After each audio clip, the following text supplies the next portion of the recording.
makanan itu juga nggak memenuhi kriteria kalau ini makanan udah pasti sehat loh. Nah, itu gunanya untuk apa? Biar kayak kita terbiasa yang ke masyarakat atau turun. Pokoknya hindarilah kayak konspirasi. Kalau pada saat itu yang terjun gizi doang, kesehatan masyarakat doang atau perawatan doang itu nggak bisa. Iya. Hai Fikes Zen, welcome to Podcast Fikes. Podcast ini cocok banget buat lo yang mau nambah insight tapi nggak bikin migrain. So, let's start Fikes Talk episode 3.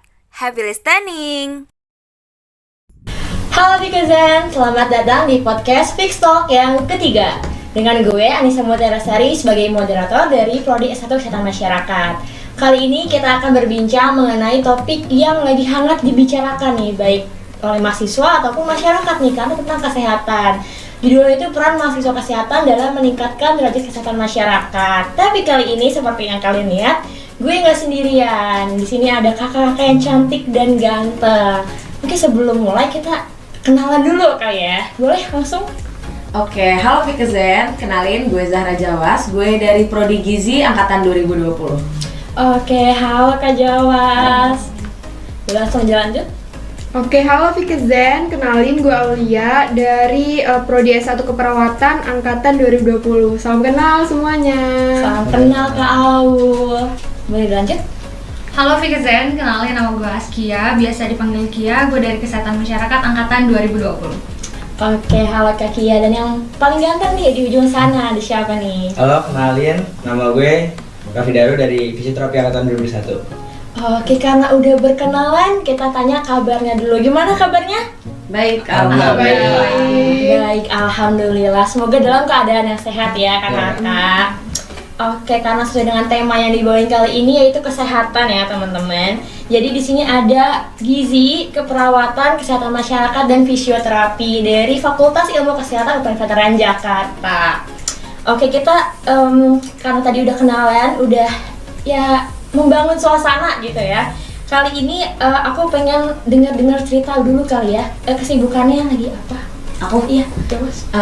Kalau dari gue sekarang kuliah pasti ya, sibuk kuliah.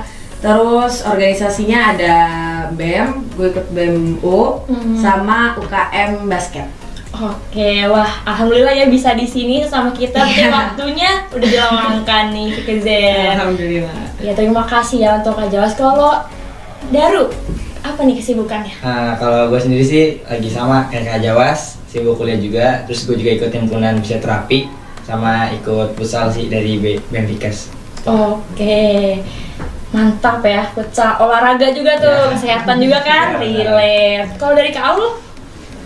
Gue sekarang kuliah aja sih, tapi sama volunteer aja gitu. Gue nggak ikut himpunan gitu sih. Volunteer kalau ada acara-acara. Kalau ada acara, iya. Oke, yang terakhir nih dari Kak Kia, apa kesibukannya sekarang?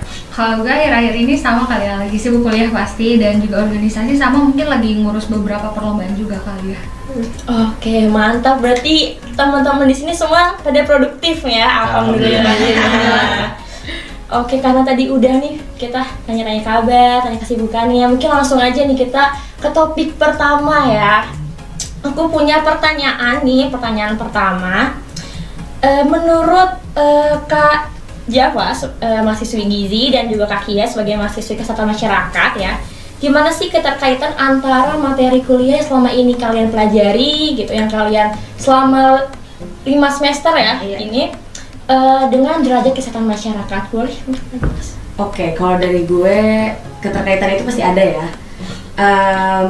Selama 5 semester ini belajar di gizi, itu kan pasti kita sebagai mahasiswa udah tahu ya akar permasalahan dari masalah gizi yang ada di Indonesia terutama ya. Gak usah jauh-jauh ke dunia dulu deh, di Indonesia dulu gitu. Kita pasti tahu nih akar permasalahannya itu apa gitu kan.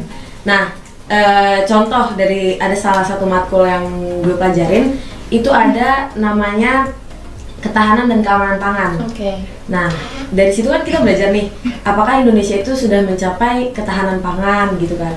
Terus gimana sih kayak misalkan makanan-makanan kemasan yang emang dia itu bukan dari pabrik ya, dari rumahan-rumahan gitu. Apakah dia itu udah memenuhi kriteria apa belum gitu. Kalau misalnya belum, kan berarti itu juga mempengaruhi ke derajat kesehatan ya. Otomatis kan orang yang makan itu belum tentu mereka 100% bisa gue baik-baik aja kok makan ini gitu, karena kan makanan itu juga nggak memenuhi kriteria kalau oh ini makanan udah pasti sehat loh gitu. Makanan yang udah dari pabrik, yang udah ada informasi nilai gizinya, yang udah jelas aja, orang makan masih suka sakit kan, apalagi yang belum jelas gitu. Itu salah satu contohnya sih. Oke, benar ya, makanan. Siapa yang manusia kan butuh makan ya sebagai kebutuhan utama pokok gitu ya. Oke, bagus banget nih jawaban dari Kak Jawas. Kalau dari Kak Kia gimana? Kalau dari gue, sesuai dengan namanya kali ya, kesehatan masyarakat pasti berpengaruh lah ya sama kesehatan masyarakat. Tercerminkan dari apa ya, matkul-matkul gitu. Kayak misalnya di semester awal itu gue belajar tentang sosiologi antropologi masyarakat, terus komunikasi kesehatan.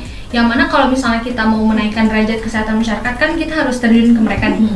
Nah itu tuh ternyata ada ilmu-ilmunya loh. Kalau misalnya kita mau mendekati masyarakat tuh harus kayak gini biar kita secara efektif bisa membantu meningkatkan kesehatan mereka gitu. Terus di Kesmas kan ada peminatan gitu ya di semester 5, mungkin Nicole juga udah peminatannya. Nah itu tuh mungkin gue ambil dari peminatan gue sendiri ya, itu kan epidemiologi. Nah di situ kita belajar kira-kira penyakit apa sih yang menjadi masalah di masyarakat, terus gimana cara penyebarannya, gimana cara mengatasinya, sehingga kesehatan masyarakat tuh bisa diperbaiki dari penyebaran penyakit gitu. Benar banget nih, penyebaran penyakit juga bisa ya meningkatkan kesehatan masyarakat karena preventifnya seperti apa itu bisa banget di tracking dari penyebaran suatu penyakit di suatu daerah. Gitu guys, dari gizi dan juga kesehatan masyarakat. Mungkin biar klop nih kita bakal nanya juga nih sama Kak Aul dan juga Kak Daru. Di sini ada pertanyaan lagi, yaitu selama kuliah nih bentuk kegiatan apa sih yang pernah dilakuin gitu sebagai implementasi keilmuan yang dimiliki dan dampak yang dihasilkan dari kegiatan tersebut. Dari siapa dulu nih? Aku mau nanya ke siapa ya? Dari dulu deh. Mungkin untuk kegiatan yang sering dilakukan oleh Citrapi itu kayak misalnya itu desa binaan Kak. Desa binaan itu kayak kita penyuluhan ke masyarakat sekitar, contohnya ke desa Limo, Kampung Limo atau yang sekitar kampus itu. Kegiatan itu kita ngasih tahu nih. Pertama itu kita kenalin Citrapi itu apa, karena yang kita tahu masyarakat umum tuh masih jarang orang tahu gitu loh fisioterapi itu apa. Terus juga nanti habis itu kita juga jelasin apa aja keluhan yang diderita sama masyarakat awam kayak gitu. Nanti kita jelasin apa itu penyakitnya atau keluhannya, nanti kita terapi kayak gitu Kak. Oke, jadi langsung terjun ke masyarakat gitu, ada desa binaan. Wah gitu, keren ya, berarti ada desa binaan nih di fisioterapi Fikes Veteran Jakarta. Kalau dari Kak Aul nih gimana di keperawatan ya Kak Aul?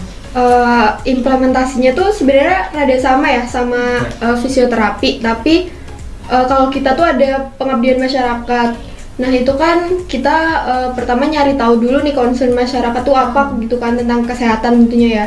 Terus kita lakuin upaya untuk penaikan derajat kesehatan itu tadi, salah satunya dengan pendidikan kesehatan gitu kan, atau penyuluhan gitu kan. Nah kemarin kita nih dapat project itu dari salah satu mata kuliah gue, ada namanya keperawatan medikal bedah. Jadi kita itu melakukan pengabdian masyarakat gitu ke sasaran sesuai topiknya. Nah gue kemarin tuh kebetulan kedapatan fraktur ya. Jadi ya udah kita di situ sasarannya orang-orang yang sangat mungkin akan terkena fraktur, kayak orang yang kerjanya keras gitu loh. Ya kayak gitu. Terus anak-anak yang suka olahraga juga kan itu sangat mungkin terkena fraktur ya. Jadi kita melakukan pendidikan kesehatan gitu sama mereka, melakukan penyuluhan, melakukan demonstrasi juga gitu sih. Dampaknya kayaknya kalau buat kita itu sebagai pengalaman aja sih, karena kan kita ke depannya ini kan akan terus melakukan pengabdian masyarakat ini ya, sebagai profesi kita yang kayak gini kan. Jadi ya itu sih menurut gue pengalamannya itu dapat, dan nanti jam terbang kita itu juga akan berpengaruh gitu ya. Kayak gitu sih. Oke ya, kan kalau fisio sama keperawatan lebih ke individu ya, langsung gitu. Iya benar. Secara kuratif, rehabilitatif, kalau gizi dan Kesmas mungkin lebih ke preventif ya kan, gitu. Promosi kesehatannya gitu. Itu udah lengkap ya teman-teman jawaban dari 4 tadi. Nah tadi kan udah menjurus ke prodi masing-masing, ke jurusan masing-masing. Mungkin sekarang pengen tahu nih pandangan secara in general, secara umum gitu. Di sini pengen nanya, karena ini dari 4 prodi tuh pasti ada kolaborasi kerjasama tim kesehatannya sebagai ya nanti kan ada calon-calon ya tenaga kesehatan pastinya. Nah, itu seberapa penting sih kira-kira kolaborasi dan kerjasama tim kesehatan menurut Kak Kia dulu?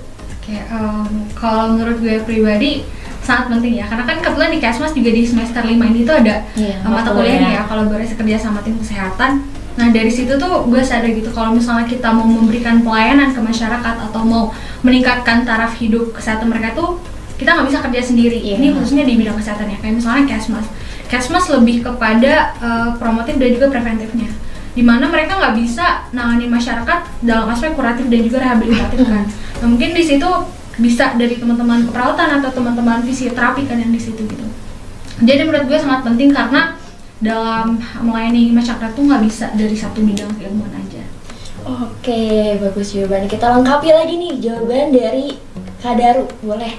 Oke, mungkin sama kayak Kak Kia, kolaborasi itu sangat penting. Kenapa? Karena nanti misalnya kita jadi tenaga kesehatan atau nakes, itu pasti kerja di satu tempat dan itu apa ya? Misalnya dari perawatan itu yang merawat dari pasiennya, terus kalau misalnya mau terapi itu ke fisioterapi, terus buat kayak asupan pangannya itu atau gizinya itu ke anak gizi gitu, terus kesehatan masyarakat itu dikasih tahu kayak baik buruknya itu harus kayak gimana kayak gitu sih Kak.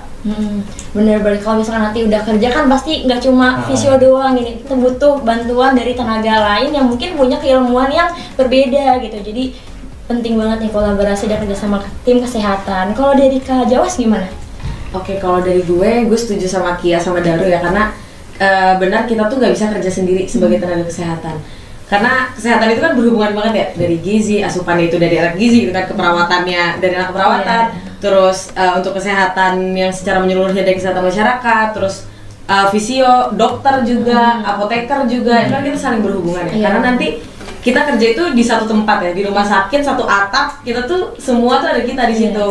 Terus gue mau kasih contoh, kemarin itu kebetulan Vikas ada acara kan, Pentahelix yang di Pulau Seribu. Nah kebetulan gue ikut tuh. Nah jujur aja itu pertama kalinya gue ikut abdi masyarakat. Itu pertama kalinya selama 5 semester ya, karena kebetulan kita juga angkatan corona ya. Bener, online ya? Online kan, jadi sebenarnya tuh ada, kalau di gizi di semester 1 itu tuh ada gizi bakti masyarakat. Cuma karena waktu itu online, jadi gue juga cuma via Zoom doang gitu. Nah kemarin baru pertama kali tuh kan, dan itu tuh benar-benar kerasa banget kolaborasinya. Kita terjun ke masyarakat, kita keliling, itu kuesioner setebel-tebel kita gitu ya, tebel banget.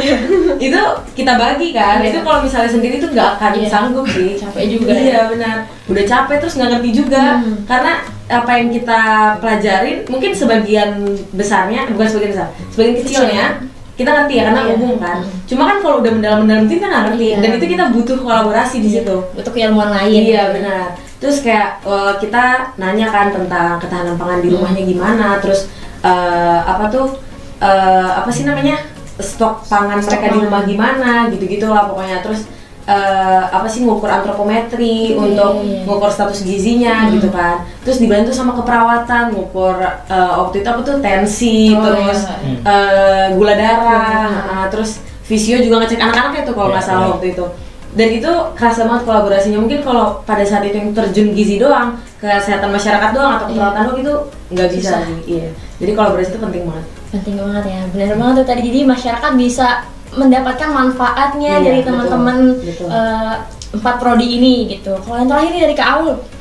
Gue setuju sih ya sama semuanya, karena sangat penting sih menurut gue, karena meskipun kita belajarnya hampir sama gitu ya, tapi kan makin semester itu makin fokus masing-masing gitu kan, makin ada yang difokuskan gitu di kejurusannya masing-masing. Nah menurut gue dengan kolaborasi ini juga bisa dapat apa ya, kayak meningkatkan derajat kesehatan itu secara optimal gitu, karena kita kan udah ada porsinya masing-masing gitu loh. Iya, dan menurut gue pas gue praktik klinik juga nih di rumah sakit kan, gue tiap semester anak keperawatan itu kan ada praktik klinik di rumah sakit ya.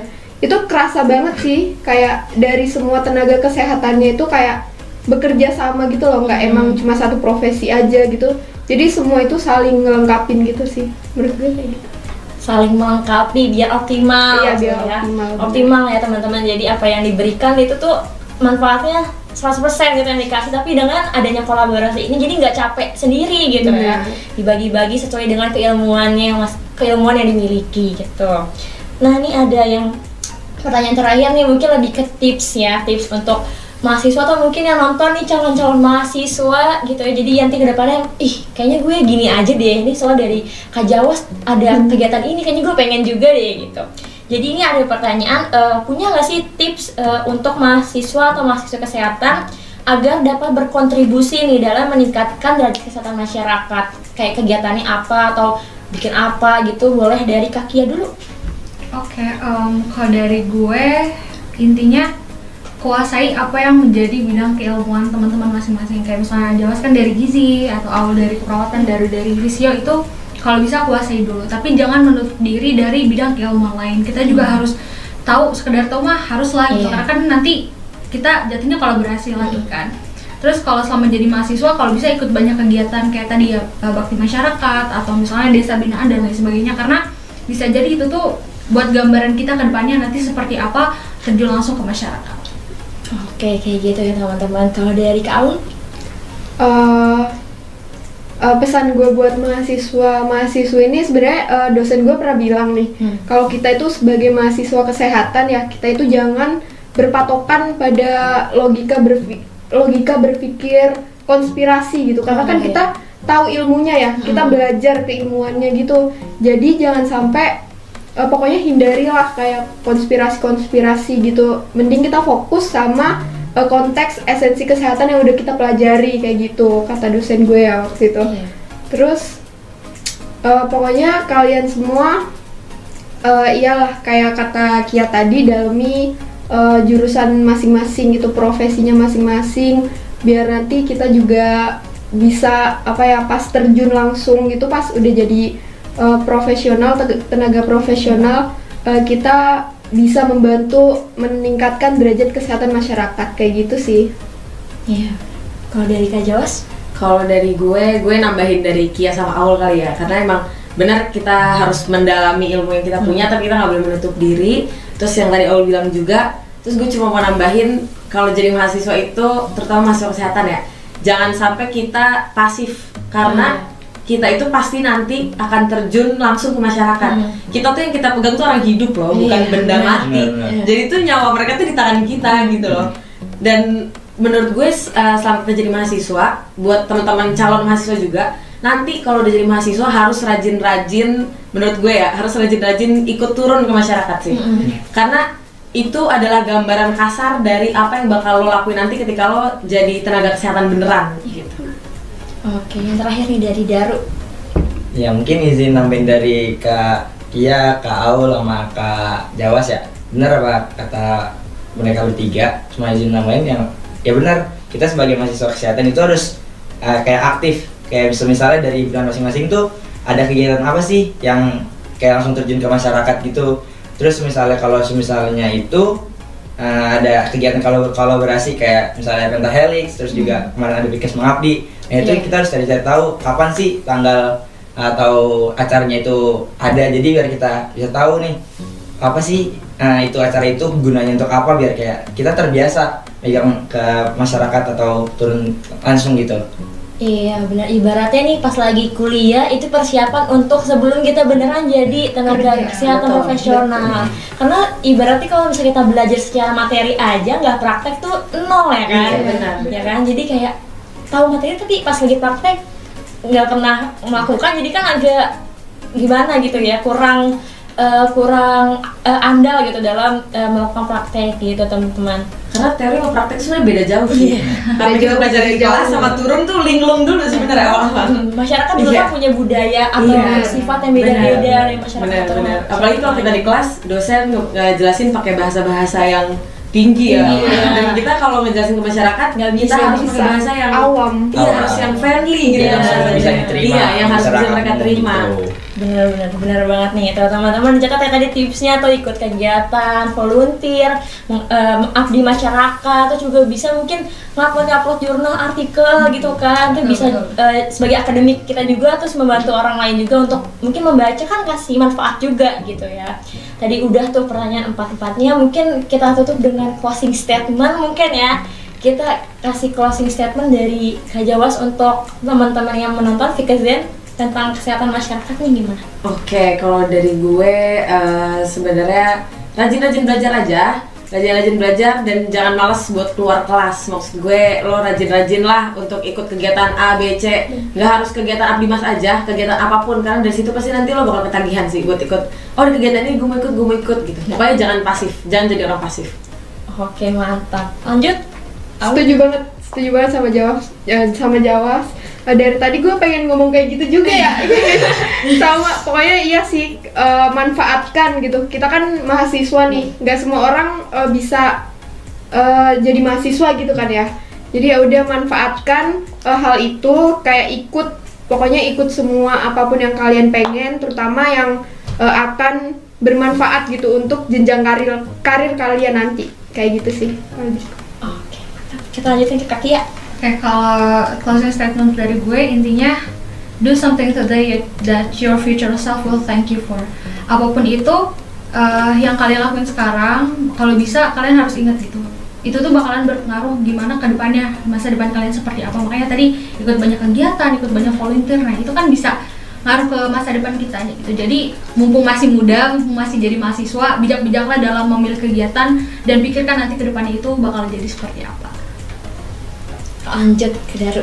Oke, mungkin izin nambahin dari kakak-kakak sekalian. Bener apa kata Kak Jawas, Kak Aul, sama Kak Nisa itu kayak kita di selagi masih muda jangan gengsi lah buat kayak bertanya, belajar, karena itu nggak ada ruginya buat kita, malah itu buat menambah pengalaman atau wawasan sebagai kita yang insya Allah nanti bisa jadi tenaga kesehatan gitu. Intinya jangan gengsi lah buat bertanya atau belajar gitu.